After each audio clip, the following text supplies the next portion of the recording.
Sejam bem-vindos, bem-vindos. Não, bem,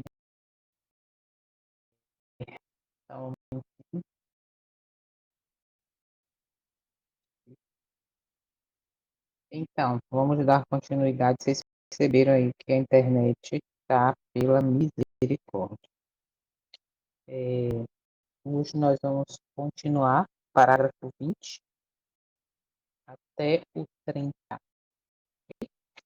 onde vai fazer onde vai detalhar um pouco sobre a interpretação de Miller, né, nos estudos ali, uma profecia de Daniel, e aí tem muitas citações bíblicas aqui, dos 457 anos antes de Cristo, que a gente muito conhece.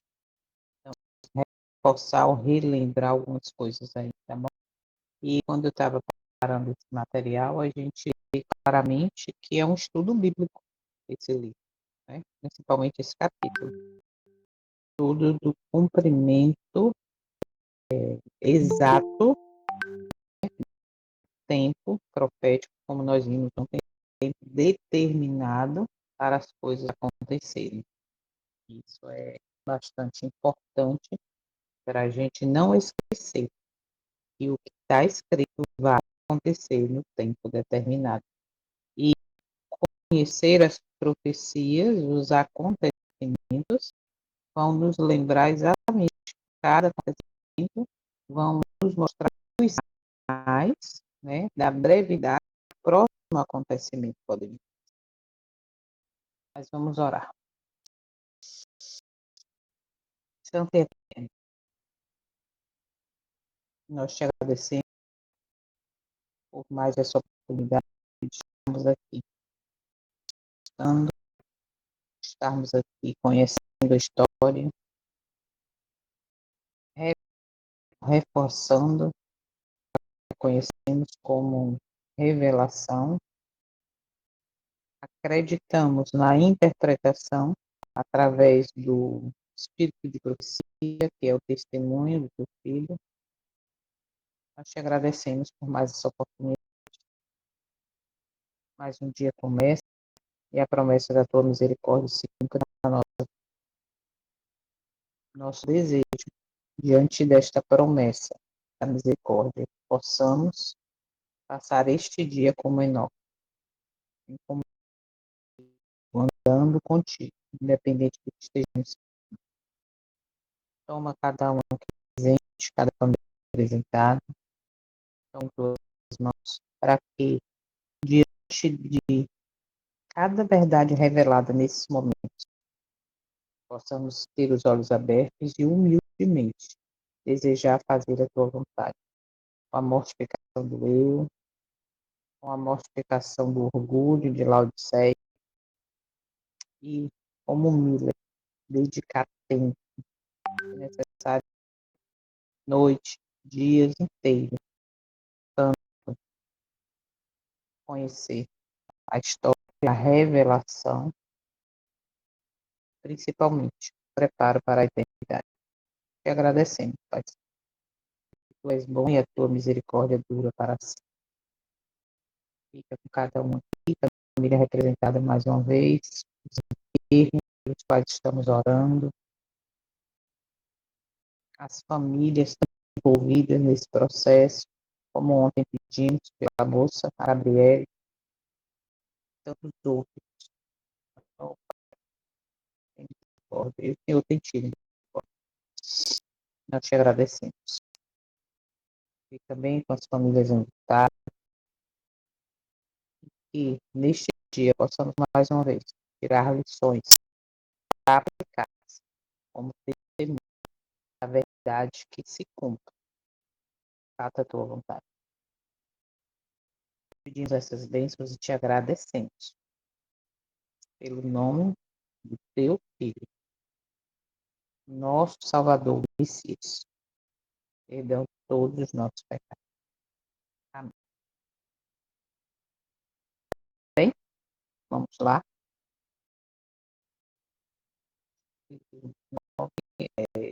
Parágrafo Homens. 20.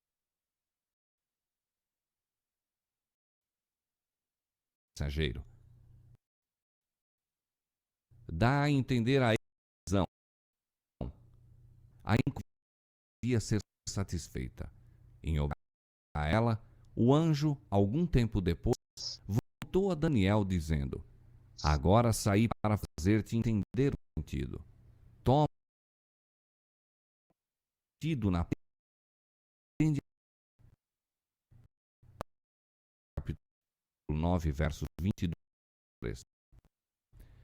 Havia na visão do capítulo 8 um ponto importante deixado sem explicação, a saber, o que se refere ao tempo, ao período dos 2.300 dias. Portanto, o anjo, reencetando a explicação, ocupa-se principalmente do assunto do tempo. 70 semanas são determinadas sobre o povo e a tua santa cidade. Saindo, desde a saída de para edificar Jerusalém até o Messias, o príncipe, 7 semanas e 62 semanas. As ruas e as tranqueiras se reedificarão, mas em tempos angustiosos. E depois das 62 semanas, será dado o Messias, e não será mais. E ele fará um concerto com muitos por 1 semana, e na metade da semana fará cessar o sacrifício e a oferta de manjares. Daniel capítulo 9, versos 24 a 27. O anjo fora enviado a Daniel com o expresso fim de lhe explicar o ponto que tinha deixado de compreender na visão do capítulo 8, a saber, a declaração relativa ao tempo. Até 2.300 tardes e manhãs, o santuário será purificado. Depois de mandar Daniel tomar bem sentido na palavra de entendimento, as primeiras declarações do anjo foram: 70 semanas estão determinadas sobre o teu povo e sobre a tua santa cidade. A palavra aqui traduzida determinadas significa literalmente separadas. 70 semanas, representando 490 anos, declara o anjo estarem separadas, referindo-se especialmente aos judeus. Separadas de quê? Como os 2.300 dias foram um único período de tempo mencionado no capítulo 8, devem ser o período em que as 70 semanas se separaram. Estas devem ser, portanto, uma parte dos 2.300 dias, e os dois períodos devem começar juntamente. Declara o anjo da ordem as 70 semanas da saída da ordem para restaurar e edificar Jerusalém. Se pudesse encontrar a data da ordem, estaria estabelecido o ponto de partida do grande período dos 2.300 dias. No 7º capítulo de Esdras, acha-se completo. Esdras capítulo 7, 12 a 26. Em sua forma completa, foi promulgado por Artaxerxes, rei da Pérsia, em 457 a.C. Mas em Esdras 6, 14, se diz ter sido a casa do Senhor em Jerusalém edificada conforme o mandado, ou decreto, como se poderia traduzir, de Ciro e de Dario e de Artaxerxes, rei da Pérsia. Estes 3 reis, originando, confirmando e completando o decreto, deram-lhe a perfeição exigida pela profecia para assinalar o início dos 2.300 anos. Tomando-se o ano 457 a.C., tempo em que se completou o decreto, como data da ordem, viu-se ter se cumprido toda a especificação da profecia relativa às 70 semanas. Desde a saída da ordem para restaurar e para edificar Jerusalém até o Messias, o príncipe, 7 semanas e 62 semanas, a saber, 69 semanas ou 483 anos. O decreto de Artaxerxes entrou em vigor no outono de 457 a.C. A partir desta data, 483 anos estendem-se até o outono do ano 27 de nossa era. Naquele tempo, esta profecia se cumpriu. A palavra Messias significa o ungido. No outono do ano 27 de nossa era, Cristo foi batizado por João e recebeu a unção do Espírito. O apóstolo Pedro testifica que Deus ungiu a Jesus de Nazaré com o Espírito Santo e com virtude. Atos capítulo 10, verso 38. E o próprio Salvador declarou: o Espírito do Senhor é sobre mim, pois que me ungiu para evangelizar os pobres. Lucas capítulo 4, verso 18. Depois de seu batismo, ele foi para a Galiléia, pregando o evangelho do reino de Deus e dizendo: o tempo está cumprido. Marcos capítulo 1, versos 14 e 15. E ele firmará concerto com muitos por uma semana. A semana a que há referência aqui é a última das 70, são os últimos 7 anos do período concedido especialmente aos judeus. Durante este tempo, que se estende do ano 27 ao ano 34 de nossa era, Cristo, a princípio em pessoa e depois pelos seus discípulos, dirigiu o convite do Evangelho especialmente aos judeus. Ao saírem os apóstolos com as boas novas do reino, a recomendação do Salvador era: não ireis pelos caminhos das gentes, nem entrareis em cidades de samaritanos, mas ide às ovelhas perdidas da casa de Israel. Mateus capítulo 10, versos 5 e 6. Na metade da semana fará cessar o sacrifício e a oferta dos manjares. No ano 31 da nossa era, 3 anos e meio depois de seu batismo, nosso Senhor foi crucificado. O grande sacrifício oferecido sobre o Calvário terminou aquele sistema cerimonial de ofertas que durante 4.000 anos haviam apontado para o Cordeiro de Deus.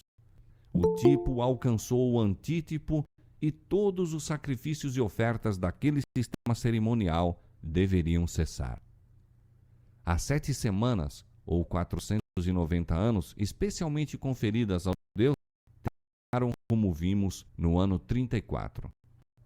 Naquele tempo, pelo ato do Sinédrio Judaico, a nação selou sua recusa do Evangelho pelo martírio de Estevão e perseguição aos seguidores de Cristo. Assim, a mensagem de salvação, não mais restrita ao povo escolhido, foi dada ao mundo. Os discípulos, forçados pela perseguição a fugir de Jerusalém, iam por toda a parte anunciando a palavra. Filipe desceu à cidade de Samaria e pregou a Cristo. Pedro, divinamente guiado, revelou o evangelho ao centurião de Cesareia, Cornélio, que era temente a Deus. E o ardoroso Paulo, ganho à fé cristã, foi incumbido de levar as alegres novas aos gentios de longe. Atos capítulo 8, versos 4 e 5, capítulo 22, verso 21. Até aqui, cumpriram-se de maneira surpreendente todas as especificações das profecias e fixa-se o início das 70 semanas, inquestionavelmente, no ano 457 a.C. e seu termo no ano 34 de nossa era. Por estes dados, não há dificuldade em achar-se o final dos 2.300 dias. Tendo sido as 70 semanas, 490 dias, separadas dos 2.300 dias, ficaram restando 1.810 dias. Depois do fim dos 490 dias, os 1.810 dias deveriam ainda cumprir-se. Contando do ano 34 de nossa era, 1.810 anos se estendem a 1.844. Consequentemente, os 2.300 dias de Daniel capítulo 8, verso 14, terminam em 1844. Ao expirar este grande dia profético, o santuário será purificado segundo o testemunho do anjo de Deus. Deste modo, foi definitivamente indicado o tempo da purificação do santuário, que quase universalmente se acreditava ocorresse por ocasião do segundo advento.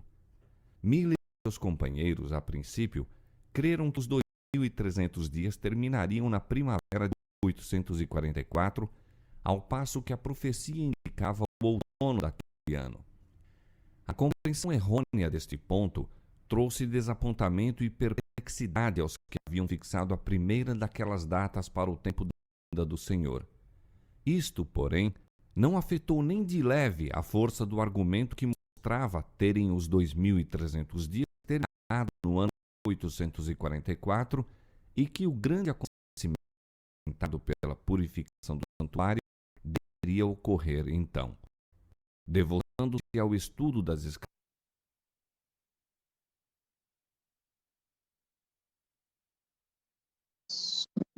Hum, 33, 33.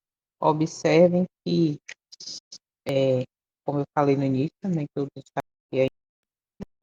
Quem quer entender sobre as semanas, que para muita gente ainda é tanto complicado, lê esse capítulo com calma, estuda com calma, vai ver que existe um tempo determinado para todas as coisas, né, e que aconteceu exatamente nesse tempo que estava previsto, dando nisso credibilidade à Escritura. E que o que ela disse que iria acontecer, realmente aconteceu. E aí a gente vai ver agora alguns detalhes, mas o que eu quero só frisar aqui é que aqui, ó, no parágrafo 26, grande sacrifício oferecido sobre a alva, deu ele fim ao sistema de ofertas que por 4.000 anos apontara para o Cordeiro de Deus.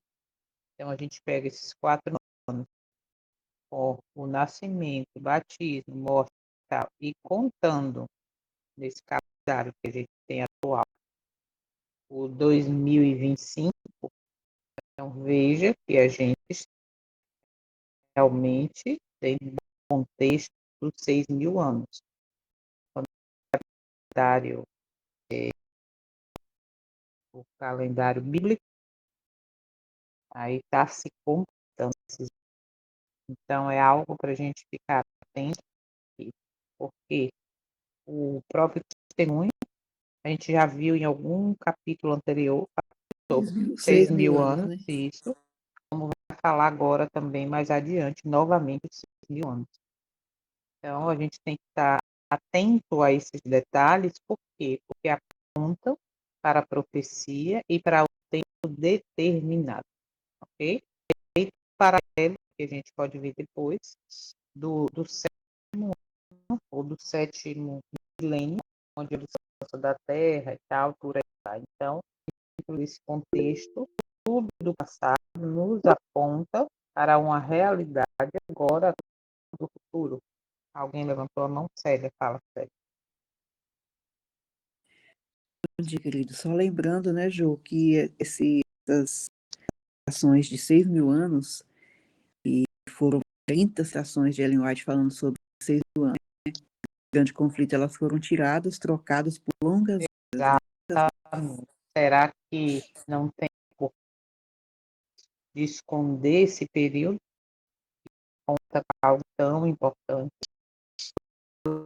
que é sempre necessário termos o grande completo e para quem tem estado,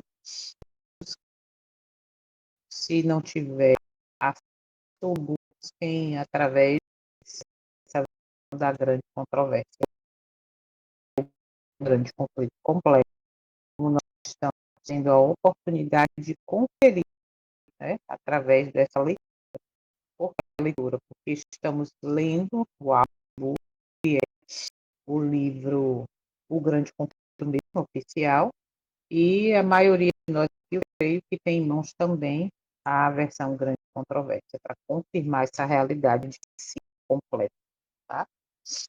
E se foi tirado, é porque significa algo.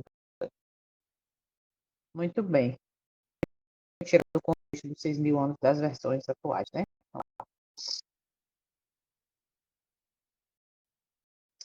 O Eterno ordenou ao anjo que Daniel entendesse a visão.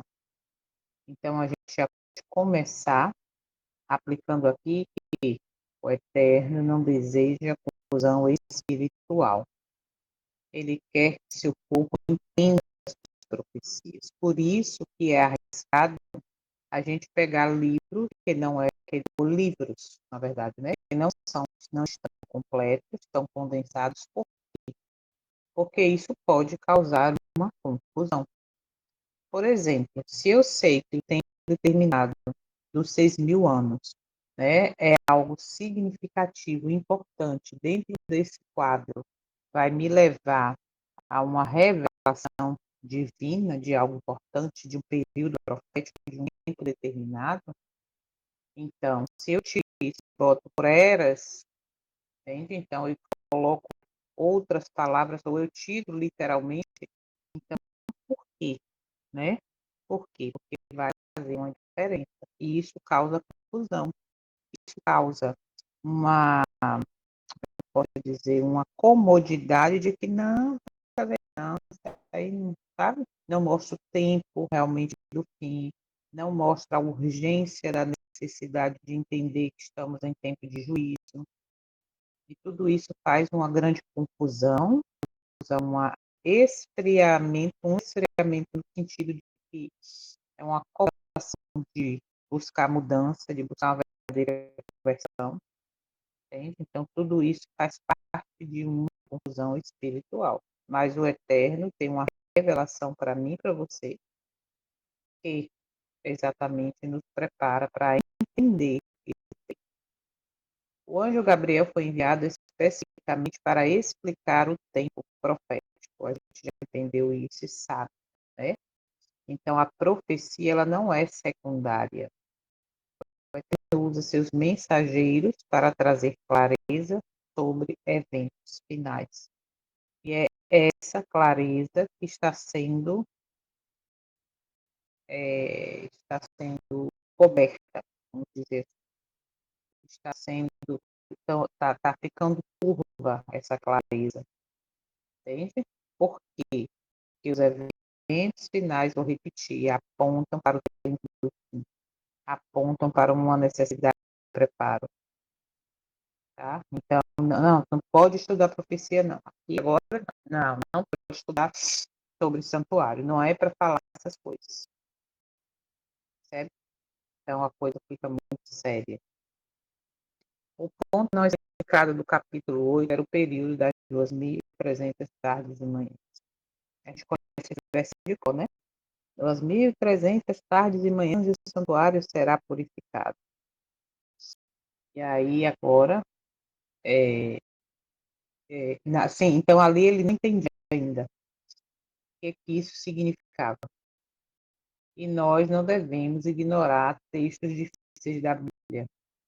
Por quê? Porque eles carregam verdades essenciais. Por isso que, reforçando o que diz Hebreus 4:12, que a Bíblia é viva e eficaz, quanto mais você estuda, quanto mais você lê, quanto mais você pesquisa, um pouco aqui, um pouco ali, as coisas são mais claras. E textos que aparentemente, né, na visão difíceis, eles são. Aí é que deve buscar. Poxa, isso aqui está muito difícil. Então, deixa eu ver o que isso quer dizer. Por isso que Miller ficava noites inteiras, dias inteiros, depois ali, e tudo isso que eles entendiam o desapontamento, ele falou, bom, então, peraí, vamos voltar, e aí ele continua buscando para entender essa verdade. Né? Tirou a confusão ali que aconteceu no sentido de interpretação, mas a revelação foi feita. As 70 semanas foram determinadas, ou seja, separado do período maior de 2.300 dias. O Eterno trabalha com ordem e propósito. Sua profecia possui estrutura lógica, ele é organizado, ele faz tudo em ordem. E em cada tempo, cada profecia revela o propósito. E qual é o propósito geral? Salvar. E qual é o propósito dentro do contexto geral? Preparar o povo para o selamento final, o alto clamor. Né? Então, tudo existe uma, uma necessidade de entender da maneira correta, de interpretar da maneira correta. Por quê? Porque tudo tem um propósito. O Eterno é organizado. Por isso, a ordem cronológica dos acontecimentos é muito importante que conheçamos lá do passado, como é que acontecia, as datas do passado, o que acontecia em cada período, em cada lua nova, como é que contava o tempo. Acho que vocês já viram, quem assiste, gosta de assistir aí, ou já viu algum filme, enfim, quando as mulheres estavam grávidas naquela época do passado, falavam, tem tantas luas, porque se contava o mês de lua nova, aí sabia que estava perto de nascer o neném, porque contava pelas luas. Então, a gente percebe que são contagens necessárias, ok?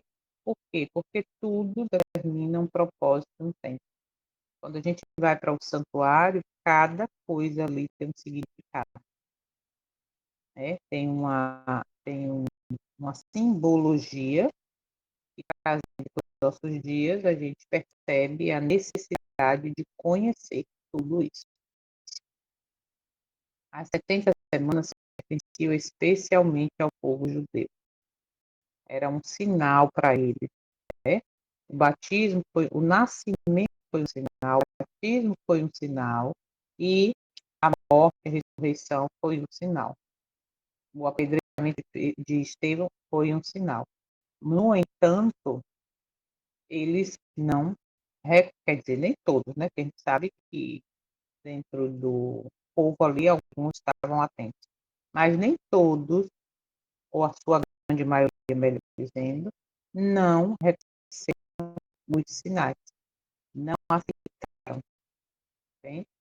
Então, as semanas que pertenciam especialmente a eles não identificaram, essa é a palavra, identificaram que tinha chegado aquele tempo profético, aquele tempo determinado para tal acontecimento. E a gente percebe, então, que ele lida com cada povo e geração de maneira específica, mas sempre com justiça. Okay? A ordem para restaurar Jerusalém é o ponto de partida do período profético. Eventos históricos confirmam a profecia. A fé cristã se apoia em fatos, não em suposições. Vou repetir. A fé cristã se apoia em fatos, não em suposições. Tá? Por isso é importante conhecer os fatos históricos. Por quê? Porque eles confirmam a profecia.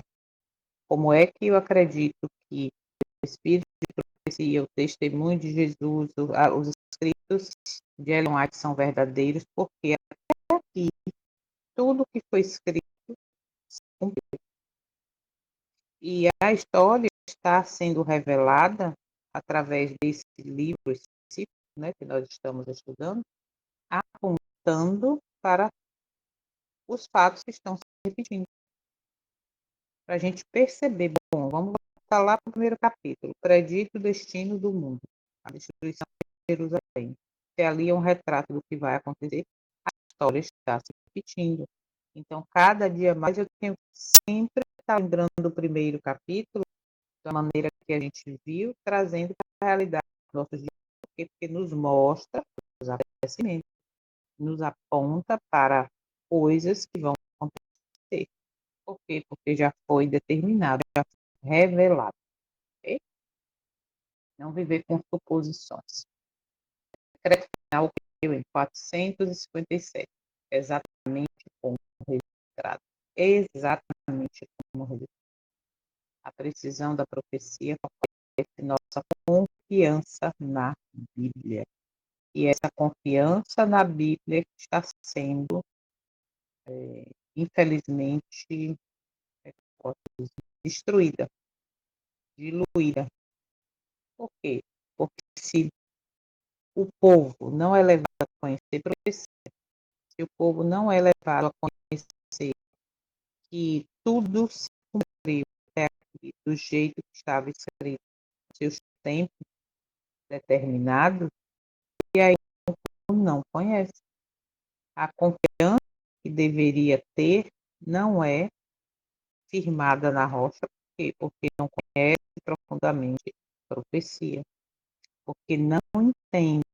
Por isso que hoje, quando fala assim, porque o profeta fulano, profeta ciclano, mas as profecias hoje no mundo evangélico, porque o Senhor me revelou, me mostrou, falou comigo que você vai conseguir. E aqui tem uma pessoa que está com uma dor, não sei aonde, que tem, mas profecia bíblica, infelizmente, está cada dia mais distante do povo. Por isso a necessidade de não esperar por líderes, e você buscar por você. E nós, como povo do advento, temos uma grande luz que nos esclarece essa verdade. Está aqui nossa mão, uma delas, no sentido de um livro, né? Muito bem. Em os 483 anos, igual a 69 semanas, alcançam o batismo de Cristo no ano 27. A missão dele, Salvador, Messias, veio no tempo certo. Olha que lindo isso. O Eterno nunca se atrasa. Então, essa consideração de que veio no tempo certo, de reconhecer lá onde os pastores estavam no campo, de reconhecer os reis magos irem atrás, levar o presente, tudo isso, porque eles examinavam as escrituras. E olha que eles não tinham a luz que nós temos hoje.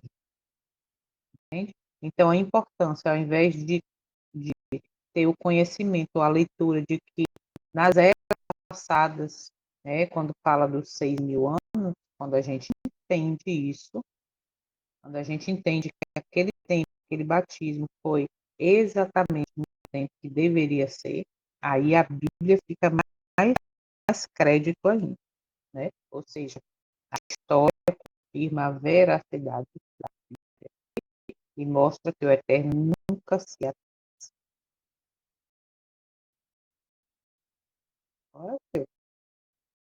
Na metade da última semana, no mês seguinte, foi no ano 31. A cruz não foi assim profetizada séculos antes.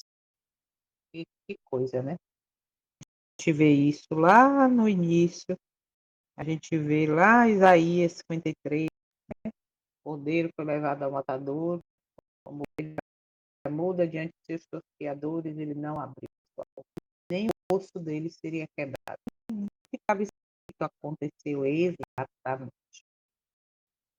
O sacrifício do Messias encerrou o sacrifício judaico.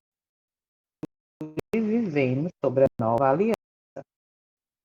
E o Messias é nosso mediador. Essa nova aliança, só para lembrar, não é que agora como é que, como fala, estamos na era da graça. E antes era a era da lei, né? A lei de Moisés, só que a graça foi revelada desde lá da criação. Se a gente entender que essa nova aliança é no de que o cordeiro se fez carne, literalmente, não a nova aliança, deixou a velha, não. O cordeiro que era apresentado no Antigo Testamento, agora veio como deveria vir, né? Se fez carne e habitou entre nós. E aí, por isso que João, depois que Batista, em João 29, João Batista fala que é o Cordeiro de Deus que tira o pecado do mundo. Então, vivemos nesse sentido. Por quê? Porque a graça se concretizou verdadeiramente e apontou para esse Cristo, esse Salvador, como nosso único mediador. E aí a gente volta lá um pouquinho novamente no usuário e entende que ele hoje é nós como sacerdote, e para entender o que ele está fazendo, eu devo conhecer o trabalho e conhecer o que é que o sumo sacerdote fazia passar. Okay? As 70 semanas se encerram no ano 34, com o apedrejamento de Estevão. A rejeição persistente de Cristo.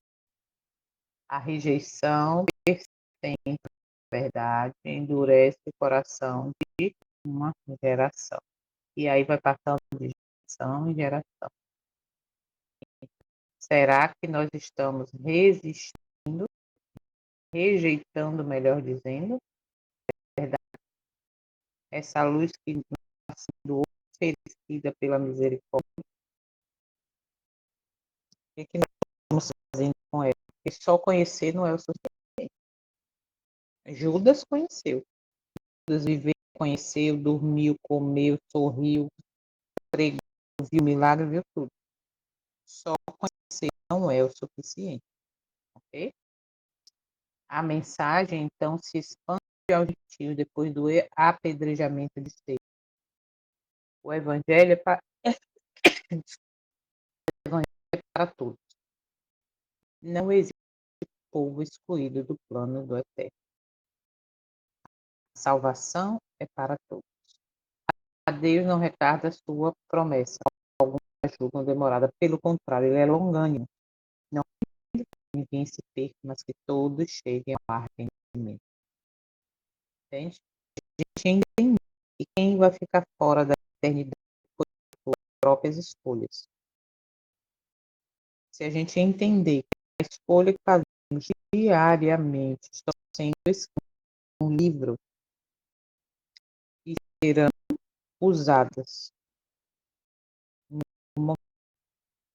e nesse momento ela vai aparecer contra a favor da minha realidade no plano final. Então, temos que realmente entender para que todos deveriam ser salvos. Quem não for é porque não quis, tá? A graça do Evangelho é para todos, ok? Por isso que se expandiu os gentios depois que os judeus rejeitaram. E aí está dentro desse contexto. E nós hoje somos gentios. Por quê? Porque não fazemos do povo judeu escolhido, mas diante da missão. A gente vai ver nos ciclos que nasceu esse povo, né, com a missão de restaurar a lei, e hoje já não é exatamente isso, mas enfim, a gente percebe que realmente o plano eterno se cumpre quando a gente se encaixa como esse povo judeu, como Israel moderno, como Israel espiritual, temos que reconhecer, enxergar, melhor dizendo, a nossa condição. Hoje, eu sou Israel moderno, Israel espiritual. Mas dentro do contexto do Israel do passado, a minha condição, eu sou um rebelde, o orgulhoso, eu sou o teimoso, eu sou Israel que terminou, foi destruído por conta da apostasia, ou eu sou aquela pequena parte que estava atento aos sinais, que estavam atentos a tudo que estava acontecendo e saiu fora no momento certo. A mensagem se expande ao gente chega a você. Restando 1810 anos, chega-se ao final de 1300 anos em 1844. Por isso que eu falei, quem não entende muito sobre isso, lê novamente esse trecho, volta, vai para a Bíblia, citações, abre esse que vai ajudar muito a compreender. Tem aquela de vida que já assistimos, ano passado, sei lá, não lembro, que é nos dias de Noé. Eu considero um estudo, né? Aquele documentário, melhor dizendo, enfim, é perfeito e explica tudo isso direitinho. Então, quem tem dúvida, dedica tempo, volta lá, procura, como nos dias de Noé. São 4 vídeos, se eu não me engano.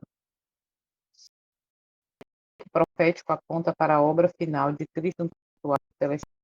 Olha a importância de ser o que acontecia no santuário. Conhecer o significado de cada momento, de cada coisa do santuário. Por quê? Porque disse os sentimentos 24.000 seguem o Cordeiro, onde quer que ele vá. Onde é que o Cordeiro está agora? No santuário celestial. Em que parte do santuário? E depois disso, o que acontece? Por isso, a importância. A aplicação do santuário não se refere ao fim do mundo, mas ao início da obra celestial. Essa parte é muito linda, né? E a gente vê que tudo tem um tempo determinado. A gente vê que como foi no santuário da terra, e o sacerdote ia no lugar santíssimo e depois vinha no momento certo, determinado, como sacerdote entra. Espera aí, que eu atrapalhei aqui. O sacerdote entrava no lugar santo. E no tempo determinado, uma vez por ano, entrava quem? O sumo sacerdote no lugar santíssimo. Então, é importante a gente conhecer essa profecia e acreditar para entender, né? Por que mudou para o lugar santíssimo. A gente entende que o Messias, o Salvador, o Cristo, ele também teve a mesma função, ou ainda tem, melhor dizendo, a função do sacerdote, do sumo sacerdote. Ele é o mediador, ele é o advogado, e ele é quem oferece sacrifício por mim, por você hoje no santuário. Ele foi o oferecimento desse sacrifício. Ele foi o cordeiro. Isso é muito profundo. Vou falar em aqui, mas vale muito a pena, tá? Vocês reverem, eu acho que todo mundo que está aqui já viu. Estudamos sobre o santuário, o livro, né? Então, a purificação do santuário não se refere ao fim do mundo, mas ao início de uma obra celestial. Precisamos compreender a obra atual de Cristo para viver uma fé firme na terra. Isso aqui, precisamos ver a obra atual de nosso Salvador no céu, como sacerdote, como sacerdote, advogado, como intercessor, como mediador, para entender, para ter uma fé, okay? Um erro de data, né? Que a gente viu que Miller ele atrapalhou ali, foi a Primavera versus Outono de 1840, trouxe perplexidade, anulou a profecia. Falhas humanas não invalidam a palavra do Eterno. Precisamos distinguir entre expressão e revelação. A gente vai ver agora rapidinho a interpretação e a revelação. Vamos dar uma explicação clara e direta sobre a diferença entre interpretação e revelação no contexto bíblico. A gente vai entender por que é para que a interpretação e revelação é essencial para entender profecias e doutrinas. Revelação, quando a gente fala, ou seja, sua palavra, a Bíblia é a revelação. Cremos que o texto que é o espírito de profecia é revelação, ok? Então, revelação é o ato pelo qual o Eterno comunica sua vontade, sua verdade, o seu plano de pensamento do ser humano. É algo que vem do homem. Isso é uma revelação, tá? E essa revelação está principalmente, né, na palavra. Exemplos. O Eterno revelando os 10 mandamentos. Outro exemplo, os profetas recebendo mensagens diretas. E ele sempre fala o que veio a mim, promessa, ou melhor, a palavra. Vão recebendo a revelação do apóstolo, ok? E as características dessa revelação. A origem divina, perfeita, infalível, porque vem do Eterno. Não depende de capacidade humana para existir. É o que está escrito nas Escrituras, inspirado pelo Eterno, pelo Espírito. A Bíblia, a revelação, ou seja, é o que assim diz o Senhor. Então, a gente já entendeu isso aqui. E a interpretação, quando o homem tem Senhor disso. Expressão é o esforço humano para compreender a revelação divina. É algo que vai do homem para a revelação. A gente percebe que existem aí as duas colocações, a interpretação e a revelação. O que aconteceu com Miller?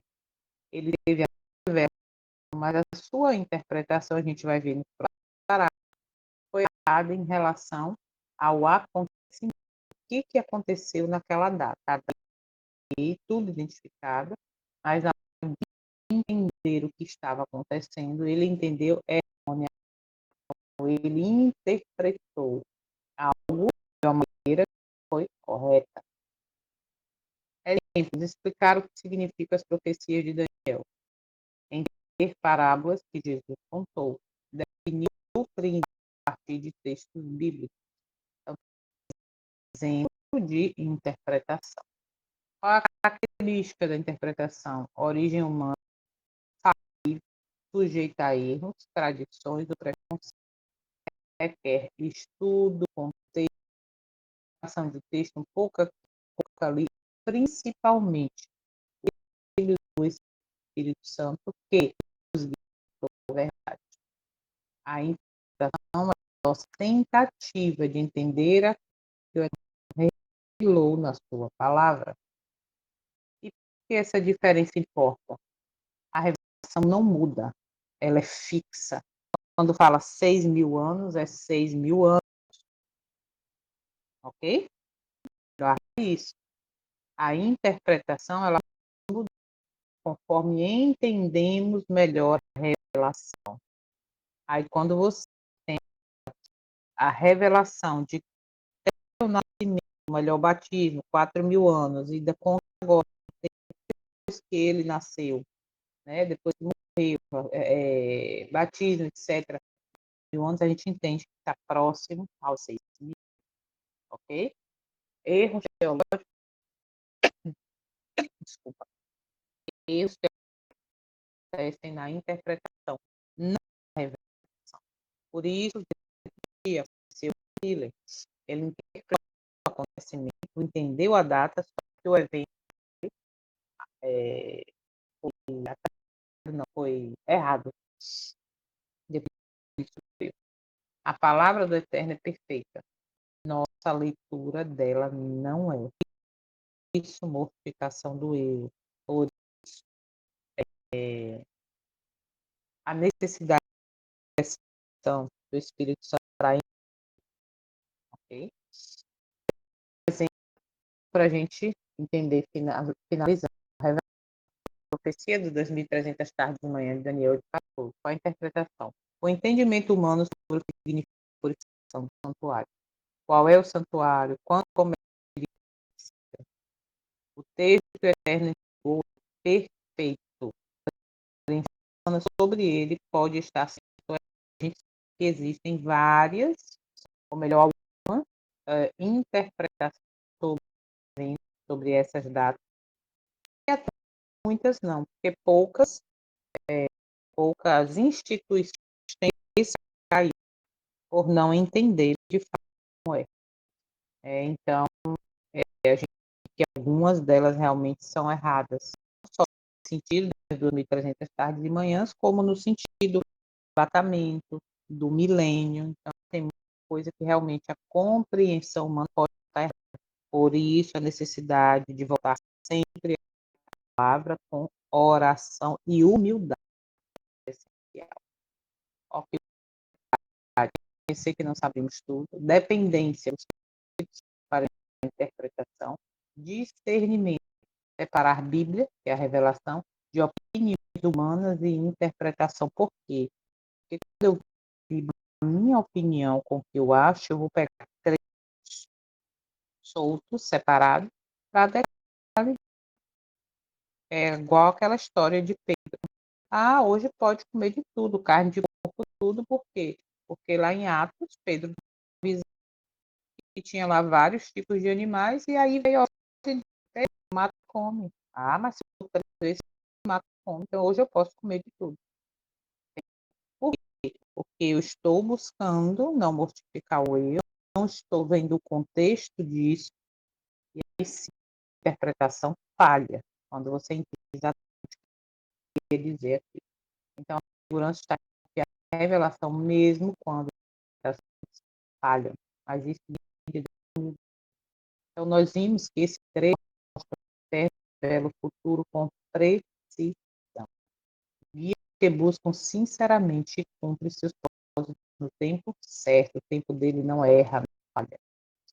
Assim como Daniel foi chamado a entender a visão, também somos convocados a estudar, compreender, principalmente viver à luz da obra do nosso Salvador, especialmente neste período final da história.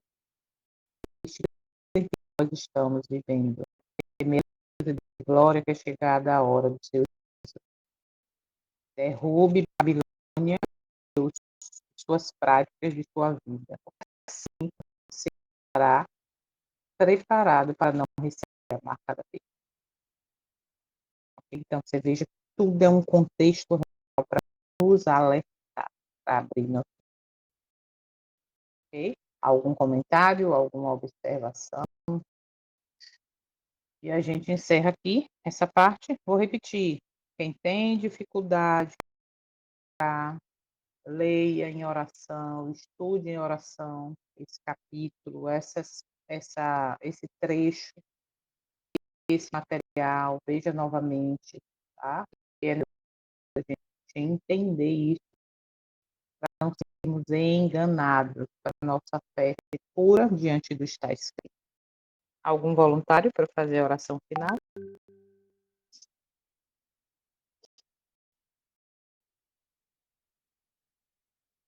Vamos orar então. Santo Eterno. Célia, levantou a mão? Vai orar, querida? Sim, seria coração. Ah. Oremos. Amorável Senhor, nosso eterno Pai, que estamos, bondoso Pai, de joelhos dobrados, gratos a Ti, por mais um amanhecer, com vida e com saúde, por mais uma vez estarmos aqui reunidos, ouvindo a Tua palavra pura, Senhor. Tanta luz, tanto conhecimento o Senhor bondosamente deixou, para que não sejamos enganados. Que possamos, ó Pai, pelo Teu poder, buscarmos por nós mesmos, estudarmos, examinarmos, cavarmos, porque o tempo é chegado, ó Pai. O inimigo usará de tudo, Senhor, para que, se possível, engane até os escolhidos. Mas pela Tua misericórdia e bondade, o Senhor deixou tudo avisado. Está tudo na Tua palavra, Pai, os testemunhos da Tua palavra.